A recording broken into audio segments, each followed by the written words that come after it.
Perimetry.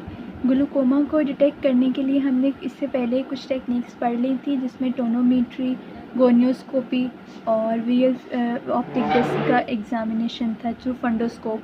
अब हम next पढ़ेंगे पेरीमेट्री, क्योंकि ग्लूकोमा में ना सिर्फ एंगल में डिफेक्ट होता है बल्कि उसके अंदर हमारे पास इंट्राओक्यूलर प्रेशर भी बढ़ा हुआ होता है, जिसको हम टोनोमीटर के थ्रू मेजर करते हैं, और कुछ रेटिना के ऊपर भी डिफेक्ट्स होते हैं। इसके अलावा most important is visual field defect. ठीक है, ये बहुत ज़्यादा इसके लिए स्पेसिफिक हैं। जिस तरह इंट्राओक्यूलर प्रेशर राइज वो स्पेसिफिक है, बिल्कुल उसी तरह से विजुअल फील्ड डिफेक्ट्स भी स्पेसिफिक हैं। ठीक है, तो पेरीमेट्री हम लोग को करना इसलिए ज़रूरी होता है क्योंकि ये हमारे पास विजुअल फील्ड डिफेक्ट्स के बारे में बताती है। अब ये विजुअल फील्ड क्या है? ये वो एरिया है जो आप देख सकते हो। ठीक है, अगर आप अपने आँख अपने मतलब आँखों से सामने की तरफ देखो तो आपको पता लगेगा कि आप एक लिमिट तक देख सकते हो। ठीक है, आपने सिर्फ उस चीज़ पे फोकस नहीं करना, आप अपने एक इमेजिन करने की कोशिश करो कि आपको कितना एरिया दिखाई देता है। अगर आप किसी जगह पे भी देखते हो तो आपको लगेगा कि ये जो आपके लेटरल साइड पे ही टेम्पोरल हमारे पास जो लेटरल साइड है ना, सॉरी, इसकी यहाँ तक आपको एक ब्लर से इमेज नज़र आएगा। ठीक है, और ये इसको लिमिट कर रही है, जो लेटरल साइड है ना हमारी, वो इसको लिमिट कर रही है। लेटरल पे टेम्पोरल्स इसको विजुअल फील्ड को लिमिट कर रहे हैं, और मीडली ये जो नेज़ल बोन है ये उसको लिमिट कर रही है, नीचे जाइगोमेटिक बोन और ऊपर फ्रंटल बोन। तो ये सारी बोन्स हमारे विजुअल फील्ड एरिया को लिमिट कर रही हैं, उसको एक एरिया के अंदर स्पेसिफाई कर रही हैं। ठीक है, तो पेरीमेट्री हम लोग एक इसलिए करते हैं ग्लूकोमा में बिकॉज इससे एक तो डायग्नोज होता है और दूसरा हमें पता लगता है कि हमने इसका ट्रीटमेंट कैसे स्टार्ट करना है। अब ये विजुअल फील्ड आप एक चीज़ सिर्फ देख लो कि ये हमारे पास एक विजुअल फील्ड एरिया है और ये central point is the fixation point. ठीक है, अब इस फिक्सेशन पॉइंट के 20 से 30 डिग्री तक हमारे पास सेंट्रल विजन है और ये सराउंडिंग में पेरिफेरल है। इसका क्या मतलब है कि सपोज करो कि आपके सामने एक दरख्त है। ठीक है, आप उसको देख रहे हो, आपका पॉइंट ऑफ फोकस या स्टिमुलस पॉइंट वो एक ट्री है। ठीक है, तो ये सेंटर में वो ट्री है, तो आप ट्री के उस सेंटर पॉइंट के सपोज आप उसके किसी एक ब्रांच की तरफ देख रहे हो, तो उस ब्रांच के 30 डिग्री तक जो आपकी विजन है इट इज़ सेंट्रल विजन, और 30 डिग्री के बियॉन्ड जहाँ तक आपको नज़र आता है इट इज़ पेरिफेरल विजन। आप इस चीज़ को खुद भी एग्जामिन कर सकते हो कि सेंट्रल विजन बहुत ज़्यादा क्लियर होती है। आप जिस चीज़ की तरफ देख रहे हो वो हाई रेजोल्यूशन के साथ आपको नज़र आ रही होती है विद इन दिस फील्ड, लेकिन जैसे जैसे पेरिफेरल विजन आती है तो वो ब्लर हो जाती है। तो आप अपने सामने की तरफ देखो और आप एग्ज़ामिन करने की कोशिश करो कि आपको कितनी चीज़ें आपको नज़र आ रही हैं, चाहे वो क्लियर है चाहे वो नहीं। तो आप ये चीज़ देखो कि अगर आपके सामने जो चीज़ है अगर वो क्लियर है तो वो सेंट्रल एरिया में आती है, और जो अगर क्लियर नहीं है तो वो पेरिफेरल में आती है। ठीक है, अब ये एमसीक्यूज़ के लिए बहुत इंपॉर्टेंट है कि एमसीक्यूज़ इसमें से किस तरह से आता है कि हम लोग कितना सुपीरियरली देख सकते हैं, कितने डिग्री इन्फीरियरली, कितने मिडली। तो ये आपने ऊपर से आप स्टार्ट हो जाओ इस तरह से, ये फ्रंटल बोन से 50 डिग्री आप देख सकते हो, नेज़ल से आप 60 देख सकते हो, इन्फीरियरली 70 डिग्री तक देख सकते हो, और फिर लेटरली जो है वो 90 तक देख सकते हो। तो आप इस तरह से एक सर्कल ड्रॉ कर लो, इस तरह से आपको 50, 70, 60 ये सारे मिक्स हो जाएंगे। तो आप ये एक सीक्वेंस में चलो ना कि पहले ऊपर फिर मिडली फिर नीचे फिर लेटरली, तो इस तरह से एक सर्कल बनता है। इस तरह से हम देखते हैं 50, 60, 70, 90। ठीक है, अब जो विजुअल फील्ड लॉस है ना ग्लूकोमा में, ये बेसिकली इसलिए होता है क्योंकि नर्व फाइबर्स डैमेज होते हैं। ठीक है, अब रेटिना के अंदर जो नर्व फाइबर्स हैं वो हमारे पास गैंग्लियन सेल्स है, बिकॉज जो हम लोग एक विजुअल एक स्टिमुलस है, रेटिनल गैंग्लियन सेल्स उस स्टिमुलस को नर्व सिग्नल्स में कन्वर्ट करते हैं। ठीक है, तो अब 3 तरह के गैंग्लियन सेल्स हैं, एक होते पार्वोसेलुलर, एक होते मैग्नोसेलुलर, एक होते कॉन्योसेलुलर। ठीक है, तो जो पार्वोसेलुलर है ये हमारे पास कलर विजन को और विजुअल एक्विटी को जो है वो एक क्लियर विजन को ट्रांसमिट करते हैं। ठीक है, तो ये हमारे पास कलर विजन का जो स्टिमुलस, फॉर एग्जांपल आपके सामने से एक कार गुजरी तो उस कार का कलर क्या था, वाइट था, ब्लैक था, तो वो मैसेज आपके ब्रेन को पार्वोसेलुलर गैंग्लियंस ने देना है। लेकिन उस कार की जो मोशन थी, उसकी जो स्पीड थी, उसका मैसेज जो है वो आपके मैग्नोसेलुलर गैंग्लियॉन्स ने देना है। जिस तरह आप खुद देखो कि आपके पास से एक बाइक गुजरे, एक गाड़ी गुजरे या एक साइकिल गुजरे, तो आप बता सकते हो, आपको फ़ौरन पता लग जाता है कि ये कितनी स्पीड से जा रही है। साइकिल बहुत स्लोली जा रही होती है और गाड़ी और बाइक स्पीड से जा रही होती है। तो वो जो मैसेज आपके ब्रेन को मिला है कि कौन सी चीज़ की कितनी स्पीड है, वो आपके मैग्नोसेलुलर गैंग्लियॉन्स ने दिया। और जो उनका कलर है वो पार्वोसेलुलर गैंग्लियॉन्स ने बताया कि वो फ़लाँ गाड़ी रेड कलर की थी या ब्लैक कलर की थी, वाइट कलर की थी, जो भी कलर होगा वो आपको पार्वोसेलुलर गैंग्लियॉन्स बताएंगे। ठीक है। अब ब्लू कलर के लिए स्पेसिफिक कुछ गैंग्लियॉन्स होते हैं, दीज आर द कोनियोसेलुलर गैंग्लियॉन्स। ठीक है। अब जब भी ग्लूकोमा का डिफेक्ट होता है, सबसे पहले ये गैंग्लियॉन्स लॉस होते हैं, देन मैग्नोसेलुलर, देन पार्वोसेलुलर।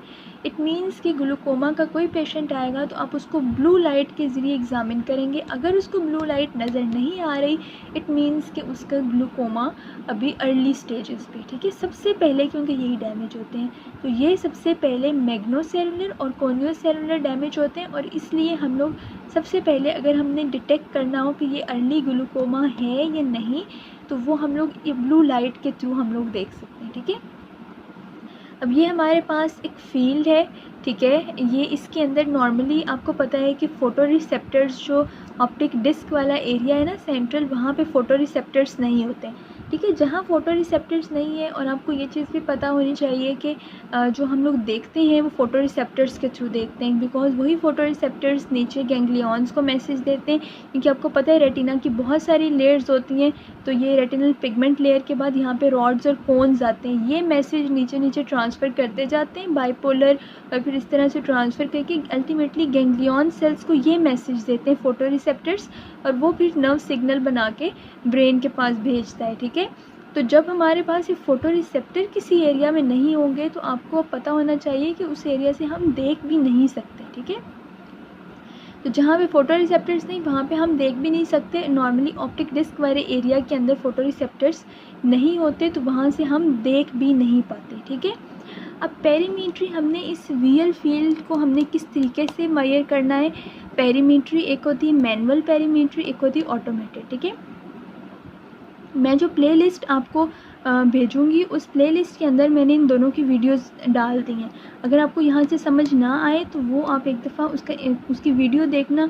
बहुत शॉर्ट सी 1-2 मिनट्स की वीडियोस हैं, तो वो आप देखना, आपको उससे सारी समझ में आ जाएगी कि मैनुअल पेरीमीट्री क्या होती है और स्टैटिक क्या होती है। मैनुअल ये जो हम लैब्स में करते हैं, फिजियो लैब में आपने की होगी कि एक आपके सामने एक सेमी सर्कल पड़ा होता है, थोड़ा बड़ा सारा, आपने चिन उसके अंदर रखनी है, और एक छोटा सा एक स्टिक टाइप होती है, तो वो एक पेरिफेरी से लेके आता है दूसरा पर्सन, और आपने उस सब्जेक्ट को कहना है कि जहाँ पे आपको दिखाई देना, सपोज़ ये हमारे पास वो पेरीमीटर है ना, यहाँ पे पेशेंट ने अपनी चिन रख ली है। ठीक है। तो वो देख रहा है यहाँ बिल्कुल सामने की तरफ, और हम उसकी कभी तो एक आंख बंद करवा देते हैं, कभी नहीं करवाते, और यहाँ पेरिफेरी की तरफ से हम स्पैचुला लेके आ रहे होते हैं या कोई भी स्टिक लेके आ रहे होते हैं, और जहाँ पे सपोज़ पेशेंट को यहाँ पे दिखाई देना शुरू किया है, तो इस सर्कल के बाहर वाली साइड पे रीडिंग होती है, हम वहाँ से रीडिंग नोट कर लेते हैं। ठीक है। तो ये हमारे पास मैनुअल है, जिसके अंदर हम एक ऑब्जेक्ट को एक मोशन के अंदर लेके आते हैं, एक स्पीड के अंदर लेके आते हैं। ठीक है। और हम लोग उसको मूव करवाते हैं उस ऑब्जेक्ट को। ठीक है। अब ये 2 डायमेंशनल वियल फील्ड के बारे में बताता है। और जो हमारे पास जो स्टैटिक या ऑटोमेटेड है, ये आपको इस तरीके से समझ नहीं आएगी। मैं आपको जितना भी बताऊंगी, आपको ऐसे समझ नहीं आएगी कि मैं क्या बताना चाह रही हूँ ऑटोमेटेड पेरीमेट्री के बारे में। इसके लिए एक बहुत शॉर्ट वीडियो है, 1 मिनट की वीडियो है, वो आप प्लेलिस्ट में उसको ज़रूर देखना, ऑटोमेटेड पेरीमेट्री के नाम से है। तो उस वीडियो के अंदर क्या दिखाया हुआ है कि इसके अंदर बेसिकली एक कंप्यूटर के थ्रू हम चेक करते हैं। एक कंप्यूटर है, उस कंप्यूटर पे हम लोग, ये हमारे पास सेंट्रल एरिया, हमने उस कंप्यूटर के अंदर हमें पता होता है कि पेशेंट का सेंट्रल एरिया कौन सा है और पेरिफेरल उसकी वेन कौन सी। ठीक है। हम उसके अंदर स्टिमुलस देते हैं, कभी यहाँ पे स्टिमुलस दे दिया, कभी यहाँ पे दे दिया, कभी यहाँ पे। ठीक है। तो उस स्टिमुलस को अगर वो पेशेंट रिसीव कर रहा है, तो जिस एरिया में उसकी परसेप्शन नहीं होगी, हमें पता लग जाएगा कि वहाँ पे डिफेक्ट है। फिर हम उस जो एक स्टिमुलस है, हम उसकी इंटेंसिटी को बढ़ाएंगे कि फ़ौरन से हमने यहाँ पे एक स्टिमुलस दिया, इमीडिएटली हमने यहाँ पे भी दे दिया, यहाँ पे भी दे दिया, तो हमें पता लगेगा कि पेशेंट उस इंटेंसिटी को कितनी जल्दी पिक कर सकता है। तो ये 3D असेसमेंट है। ठीक है। तो ये आपने वहाँ से इमेज वो एक वीडियो शॉट देखोगे तो आपको इस चीज़ की सारी समझ में आ जाएगी कि ये ऑटोमेटेड पेरीमेट्री क्या है। अब ये ऑटोमेटेड पेरीमेट्री की 3 टाइप्स हैं, एक स्टैंडर्ड, एक शॉर्ट वेवलेंथ और एक फ्रीक्वेंसी डबलिंग। इनके बस आप नाम देख लेना, ठीक है। इनके क्या नाम है कि स्टैंडर्ड हम लोग रूटीन में यूज़ करते हैं, शॉर्ट वेवलेंथ सिर्फ अगर कॉर्नियोस सेलुलर गैंग्लियॉन्स डैमेज हो जाए तो उनको डिटेक्ट करते हैं, ठीक है। और फ्रीक्वेंसी डबलिंग ये भी अर्लीस्ट ग्लूकोमा को डिटेक्ट करने के लिए यूज़ होता है, ठीक है। अब ये जो मेन चीज़ है यहाँ पे वो है ग्लूकोमेटियस विजुअल फील्ड डिफेक्ट। अब हम लोगों ने पढ़ा कि ग्लूकोमा को डिटेक्ट करने के लिए विजुअल फील्ड डिफेक्ट्स का होना बहुत ज़रूरी है, अदरवाइज़ हम उसको लेबल नहीं कर पाते, ठीक है। तो अब ये विजुअल फील्ड, अभी मैंने आपको पहले भी बताया कि आप जितना एरिया देख सकते हो अपनी आंखों से उसको आप विजुअल फील्ड कहते हैं। It is island of vision, हर तरफ डार्कनेस ही डार्कनेस होती है एक्सेप्ट वो एरिया जहाँ तक आप देख सकते हो, ठीक है। It is island of vision in a sea of darkness. अब स्कोटोमा क्या है, ये वो एरिया है जहाँ पे आप देख नहीं पाते बिकॉज वहाँ पे या तो फोटो रिसेप्टर्स नहीं होते या फिर कोई गैंग्लियॉन सेल्स का डिफेक्ट होता है, क्योंकि आपको पता है रेटिना की बहुत सारी लेयर्स हैं। तो यहाँ तो उसके अंदर ये फोटो रिसेप्टर वाली लेयर नहीं होती, रॉड्स कॉन वाली, या उसके अंदर गैंग्लियॉन सेल्स डैमेज हो जाते हैं, ठीक है। तो ये उसको हम स्कोटोमा कहते हैं, इसको हम ब्लाइंड स्पॉट भी कहते हैं, ठीक है। अब इसके अंदर डिफेक्ट्स कुछ अर्ली, कुछ मॉडरेट, कुछ एडवांस। मेन चीज़ करने वाली ये है, ठीक है। एक तो आपको वो पहले मैंने जो एक बताया 50 डिग्री सुपीरियरली, 60 देन 70 देन 90, एक तो आपको ये MCQs के लिए ज़रूर पता होना चाहिए। दूसरा आपको ये विजुअल फील्ड डिफेक्ट्स पता होने चाहिए, क्योंकि ऑस्पी वाइवा में ज़रूर पूछ लेते हैं, SCQ इसमें से नहीं आता, ठीक है। अब ये हमारे पास क्या है, अर्ली विजुअल फील्ड डिफेक्ट्स के सबसे पहले आप देखो कि ये वो एरिया है जहाँ पे आप देखते हो, ठीक है। ये ऑलरेडी ये ऑप्टिक डिस्क का एरिया है, ये फिजियोलॉजिकल ब्लाइंड स्पॉट है, यहाँ पे कोई फोटो रिसेप्टर्स नहीं होते, इसलिए आप यहाँ पे नहीं देख पाते। तो सबसे पहले ये जितनी हमारे पास आपको पता है ना, ये आई है और ये उसके पीछे रेटिना है, ये पूरा रेटिना है, ठीक है। इस पूरी रेटिना के अंदर लेयर्स होती हैं। सबसे पहले हमारे पास बाहर रेटिनल पिगमेंट लेयर, फिर फोटो रिसेप्टर्स की लेयर, फिर बाइपोलर, एंड देन हमारे पास कौन सी लेयर आती है, गैंग्लियॉन सेल की, और वो अल्टीमेटली यहाँ से नर्व्स जनरेट करती है, ठीक है। और वो नर्व्स जो हैं वो ऑप्टिक डिस्क के एरिया पे यहाँ पे इकट्ठी होती हैं और फिर यहाँ से मैसेज जो है वो ब्रेन के पास जाता है, ठीक है। तो अब होता क्या है, यहाँ पे फोटो रिसेप्टर्स नहीं होते, ठीक है। ये इन सारी चीज़ों को समझने के लिए आपको रेटिना की लेयर्स को देखना पड़ेगा। अब स्कोटोमा हम लोग कहते हैं ब्लाइंड स्पॉट को। इसमें क्या हो रहा है, इसके अंदर जो हमारे पास गैंग्लियॉन सेल्स वाली लेयर है वो डैमेज हो रही है, ठीक है। फिजियोलॉजिकल स्कोटोमा में फोटो रिसेप्टर्स नहीं होते, लेकिन ये जो हम लोग ग्लूकोमा में स्कोटोमा पढ़ रहे हैं इसके अंदर गैंग्लियॉन सेल्स डैमेज होते हैं। जो अर्ली लियंस हैं उनके अंदर कहीं कहीं से भी डिफ्यूज़ लॉस होता है, मींस के सपोज यहाँ से लॉस हो गया, यहाँ से लॉस हो गया, उसको फिर हम लोग डिफरेंट उसके बेसिस पे उसकी डिफरेंट टाइप्स होती हैं। तो जो पैरासेंट्रल स्कोटोमा है ये हमारे पास ये सेंटर है, ठीक है। मैंने आपको पहले बताया कि आपका जो सब्जेक्ट फोकस होता है वो आप उसके इर्द गिर्द जो 30 डिग्री तक विजन है इट इज़ सेंट्रल विजन, और उसके बाहर वाली सारी आपकी पेरिफेरल विजन होती है, ठीक है। सपोज आप किसी दरख्त को देख रहे हो, उसकी एक टहनी को देख रहे हो, तो उस टहनी के 30 डिग्री तक आपको बिल्कुल क्लियर नज़र आता है, इट इज़ सेंट्रल विजन, और सराउंडिंग में पेरिफेरल विजन। अब पैरासेंट्रल स्कोटोमा के इस सेंटर के बिसाइड मीन उसके सेंटर के सराउंडिंग में जो है वो गैंग्लियॉन सेल्स लॉस हो जाते हैं, इसको हम लोग क्या कहते हैं, पैरासेंट्रल स्कोटोमा कहते हैं, ठीक है। देन हमारे पास उसके बाद क्या, अच्छा अब ये चीज़ क्या है, ये नेज़ल और टेम्पोरल रेटिना, ये भी मैं ऑलरेडी आपको बता चुकी हूँ कि ये हमारे पास 2 आइज़ हैं, ठीक है। ये हमारे पास इधर नोज़, तो इस आई के ये साइड नेज़ल है और ये साइड जो है वो टेम्पोरल साइड है, ठीक है। तो नेज़ल रेटिना ये हमारे पास जो आई बॉल मैंने बनाया है, ये वो आई बॉल की वो साइड जो नोज़ की तरफ है उसको हम नेज़ल रेटिना कहते हैं, और ऑप्टिक डिस्क उस साइड पे होती है, ठीक है। ये ऑप्टिक डिस्क का एरिया है। तो पैरासेंट्रल स्कोटोमा इस ऑप्टिक ये जो हमारे पास सेंटर है उसके थोड़ा सा सराउंडिंग पे होते हैं, ठीक है। अगर आप यहाँ पे देखो तो ये देखो, ये बेसिकली जो पैरासेंट्रल है ये 10 to 20 डिग्रीज़ के अंदर होता है। तो ये हमारे पास पॉइंट ऑफ फिक्सेशन है, तो उसके सराउंडिंग में 10 to 20 डिग्रीज़ के अंदर ये हमारे पास स्कोटोमा है। ठीक है, इस तरह से ये जब चार्ट हम लोग बनाते हैं पेरीमेट्री, ये आपने पहले बनाया भी होगा, तो उसके अंदर हमें इस तरह से नज़र आता है। दूसरा अर्ली वीएल फील्ड डिफेक्ट्स क्या है, इट इज़ नेज़ल स्टेप और रोनिस नेज़ल स्टेप। तो ये हमारे पास जो वीएल फील्ड है, ये उसका एक हॉरिजॉन्टल रेफे है जो उसको अबव लो डिवाइड करता है, और ये उसका वर्टिकल रेफे है।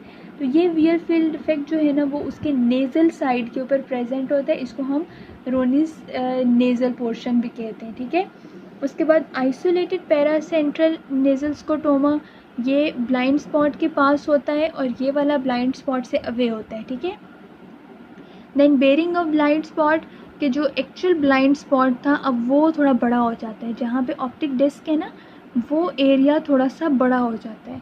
तो आपको मैंने पहले बताया था कि ग्लूकोमा के अंदर जो ऑप्टिक कप है वो बड़ा हो जाता है। ठीक है, ये आप इससे पिछले वाली वीडियो जो मैंने आपको भेजी फंडोस्कोप वाली, आप उसके अंदर देखो तो आपको पता लगेगा कि optic cup normal is this, और ग्लूकोमा के अंदर इतना बड़ा कप हो जाता है, और रिम नॉर्मल इतनी बड़ी होती है और ग्लूकोमा में इतनी छोटी हो जाती है। तो इसके अंदर ब्लाइंड स्पॉट बड़ा हो जाता है। ठीक है, ये जो ब्लाइंड स्पॉट वाला एरिया है ये बड़ा हो जाता है। ये देखो ना, अगर आप इस फिगर के अंदर, तो नॉर्मल ये इतना सा ब्लाइंड स्पॉट है, लेकिन ये अर्ली वीएल फील्ड डिफेक्ट्स के अंदर इतना बड़ा हो जाता है। और सेडल स्कोटोमा क्या है, सेडल स्कोटोमा बेसिकली ये पैरासेंट्रल स्कोटोमा इस ब्लाइंड स्पॉट के साथ आके मिल जाता है, उसको हम सेडल स्कोटोमा कहते हैं। ठीक है, क्या होता है, ये हमारे पास पैरासेंट्रल जो सेंटर के बिसाइड सेंटर के 10 to 20 डिग्रीज़ के अंदर प्रेजेंट है, उसको हम पैरासेंट्रल कहते हैं। ठीक है, ये हमारे पास ब्लाइंड स्पॉट है, और ये पैरासेंट्रल जो है वो ब्लाइंड स्पॉट के साथ आके आपस में मिल जाता है, उसको हम सेडल स्कोटोमा कहते हैं। It is highly specific for glaucoma. तो अर्ली वीएल फील्ड डिफेक्ट्स आपने कैसे याद करने हैं, एक तो उसके अंदर क्या होता है, सेडल स्कोटोमा मोस्ट स्पेसिफिक। ठीक है, एक होता है रोनिस नेज़ल स्टेप, तो RS, दो इस तरह से याद हो जाएंगे अर्ली वीएल फील्ड डिफेक्ट्स में, R रोनिस और S फॉर सेडल। इसके अलावा पैरासेंट्रल स्कोटोमा होता है, और ये भी आइसोलेटेड पैरासेंट्रल वही चीज़ है। ठीक है, और एक चीज़ रह जाती है that is baring of blind spot. अब मॉडरेट वीएल फील्ड डिफेक्ट्स किस तरह, उसमें क्या होता है, एक जेरम या आर्कुएट स्कोटोमा उसके अंदर होता है। उसमें क्या होता है, इस तरह से एक सेमी सर्कल, ये वाला एरिया जहाँ पे सिर्फ हमें दिखाई नहीं देता, ठीक है, उसको हम लोग जेरम या आर्कुएट, ये मून शेप, इस तरह से मून होता है ना, इस तरह से, तो ये मून शेप है, इसलिए हम इसको आर्कुएट या जेरम स्कोटोमा कहते हैं। ठीक है, इसमें क्या होता है, बहुत सारे छोटे छोटे स्कोटोमास मिल के ये इस शेप के अंदर आते हैं। ये अगर वन साइडेड होगा उसको हम जेरम कहते हैं, और अगर ये बाइलेटरल साइड पे होगा, मीन्स के above and below the horizontal raphe, उसको हम लोग रिंग स्कोटोमा कहते हैं। ठीक है, तो अब ये देखो, ये हमारे पास आर्कुएट स्कोटोमा है, और ये हमारे पास रिंग स्कोटोमा है। इसके अलावा मॉडरेट में पेरिफेरल डिप्रेशन होती है, जिस तरह से ये आप देखो, ये पेरिफेरल वीएल फील्ड है, और ये वाली यहाँ से एरिया डिप्रेस हो जाता है, मीन्स कि यहाँ के गैंग्लियन सेल्स लॉस हो जाते हैं। और जो हमारे पास पेरिफेरल ब्रेक थ्रू है, इसके अंदर ना सिर्फ ये हमारे पास ये रिंग स्कोटोमा होता है, बल्कि पेरिफेरल डिप्रेशन भी होती है, उसको हम पेरिफेरल ब्रेक थ्रू कहते हैं। ठीक है, और एडवांस में क्या होता है, अब यहाँ पे आप देखो कि रेटिना के पहले अर्ली वीएल फील्ड में कहीं कहीं पे गैंग्लियन सेल्स लॉस हुए थे। ये मॉडरेट के अंदर आप देखो कितने ज़्यादा एरिया के अंदर जो गैंग्लियन सेल्स है वो लॉस हो गए हैं। एडवांस में क्या होता है, सेंट्रल और टेम्पोरल आइलैंड की पूरा का पूरा रेटिना, उसके गैंग्लियन सेल्स लॉस हो जाते हैं, एक्सेप्ट स्मॉल एरियाज़, जिस तरह से या तो वो एरिया सेंटर में यहाँ पे हमें सिर्फ दिखाई दे सकता है, या पेरिफेरी में, मीन्स कि सिर्फ इतने से एरिया में हमें दिखाई देगा, इतने से एरिया में दिखाई देगा, बाकी एरिया में सारे गैंग्लियन सेल्स लॉस हो चुके हैं, हमें दिखाई नहीं देगा। ठीक है, तो पेरीमेट्री आपको समझना बहुत ज़रूरी है। मैंने पूरी कोशिश की कि आपको ये समझ आ सके, इसकी वीडियोस भी आप ज़रूर देखना। अगर फिर भी आपको समझ में ना आए तो आप मुझे फिर बताना, मैं इसको मज़ीद एलेबोरेट आपको कर दूँगी। ठीक है, अच्छा, इमेजिंग टेक्निक्स होती हैं, ये कुछ टेक्निक्स ये बेसिकली इन टेक्निक्स का मकसद क्या है कि रेटिना की थिकनेस को देखना, और इसके अलावा ये हमारे पास क्या चीज़ देखती हैं, इनसे हमें गैंग्लियन सेल्स के लॉस का पता चलता है, कपिंग का पता चलता है। ये डिफरेंट लेज़र लाइट्स को यूज़ करते हैं, कुछ डायोड लेज़र्स को यूज़ करते हैं, कुछ इंफ्रारेड लेज़र्स को यूज़ करती हैं। तो आपको बस इनका थोड़ा सा पता होना चाहिए कि ये कौन कौन सी होती हैं, इनके नाम ही काफ़ी हैं, ठीक है, लेकिन थोड़ा सा आपको पता होना चाहिए कि लेज़र लाइट कौन सी यूज़ हो रही है। तो एक OCT है, ऑप्टिकल कोहेरेंस, इससे आप देखो कि आपको डिप्रेशन का पता चल रहा है, आपको थिकनेस रेटिना की पता लग रही है, ठीक है, और ये इंफ्रारेड लाइट यूज़ करते हैं, ठीक है। अब ये देखो आप, मैंने आपको बताया था कि कपिंग होती है इस तरह से। हाँ, ये वाली इमेज कप की है, तो आप ये वाली देखो कि ये हमारे पास ग्लूकोमा के अंदर कितना ज़्यादा कप का एरिया बढ़ गया है और रिम कितनी छोटी हो गई है। तो ये देखो, अब इस इमेज के अंदर आप देखो कि रिम कितनी छोटी हो गई है और कप की किस तरह से एक कप सा एक डिप्रेशन सी बन गई है। तो ये हम लोगों को फंडोस्कोप पे नज़र आता है, लेकिन ये हम लोगों को इमेजिंग टेक्निक पे नज़र आता है, OCT, ठीक है। और वो पहले इंफ्रारेड लाइट यूज़ कर रहा था। अब ये जो कॉन्फोकल स्कैनिंग लेज़र है, जिसको हम हेडलबर्ग रेटिनल टोमोग्राफी भी कहते हैं, ये डायोड लेज़र यूज़ करता है और इसका इमेज इस तरीके से बनता है। ये ब्लू वाला जो एरिया है ये रिम को शो करता है, और ये वाला कप देखो कितना बड़ा हो गया, और ये उसकी सराउंडिंग बाउंड्री है, ठीक है। तो ये सारे एरियाज़ बेसिकली हमें ऑप्टिक डिस्क और ऑप्टिक कप के बारे में बताते हैं। इसी तरह से और भी बहुत सारे हैं, biomicroscopy, ultrasound, pachymetry, stereo disc photography, और इसके अलावा स्कैनिंग लेज़र पोलैरिमेट्री। आपने एक चीज़ याद रखनी है कि अर्लीस्ट डैमेज को डिटेक्ट करने के लिए एक तो हम ब्लू वेवलेंथ वाला जो मेथड है वो यूज़ करते हैं, और दूसरा हम स्कैनिंग लेज़र पोलैरिमेट्री करते हैं, ठीक है। ज़्यादातर ग्लूकोमा के जो केसेस हैं वो तब डायग्नोज होते हैं जब वो काफ़ी हद तक प्रोग्रेस कर चुके हों। तो हमने कुछ अर्लीस्ट, सबसे पहले हमने उसको, डॉक्टर वही अच्छा होता है जो सबसे पहले उसको डायग्नोज कर ले, ठीक है। तो आपको सबसे पहले डायग्नोज करना आना चाहिए, मीन्स कि अगर आपको डाउट हो रहा है कि ये ग्लूकोमा का पेशेंट है और अभी अर्ली स्टेज पे, तो आप उसको ब्लू लाइट के थ्रू आप उसको डायग्नोज करो, ठीक है। उसके जो है वो स्कैनिंग लेज़र पोलैरिमेट्री करो, तो उससे आपको पता लगेगा कि ये ग्लूकोमा का पेशेंट है या नहीं है और किस स्टेज पे है, ठीक है। और ये वाली जो टेक्निक्स हैं ये समझना ज़रूरी है, बिकॉज़ ये वाइवा में, OSPE में पूछ लेते हैं। अदरवाइज़ इसमें से आपको इतनी डिटेल करने की ज़रूरत नहीं है, आपको सिर्फ नाम पता होने चाहिए कि अर्लीस्ट लीजन्स कौन सी होती है, मॉडरेट और जो एडवांस्ड है वो कौन कौन सी होती है, ठीक है।